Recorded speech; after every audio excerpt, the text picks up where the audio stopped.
High drama. Residents turn over man accused of trying to abduct a teenage girl in downtown Kingston to the police. Good evening and welcome to Primetime News and on air and online at onespotmedia.com. I'm Janella Precious. And I'm Doreen Samuels. Also this evening, don't blame us. Portmore taxi operators say they are not responsible for crimes against women. We have your back. National Security Minister gets support in crime fight. Report to us. Police seek popular entertainer. Give us light. Motorists call for toll highway to be illuminated. And in the business day, NIR falls in January. There's also sports commentary and weather in this newscast. But before the break, the feedback question.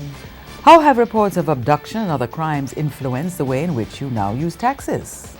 You can share comments online, facebook.com/Television Jamaica and tweet us at Television Jam. Please stay with us. Primetime News returns after this break.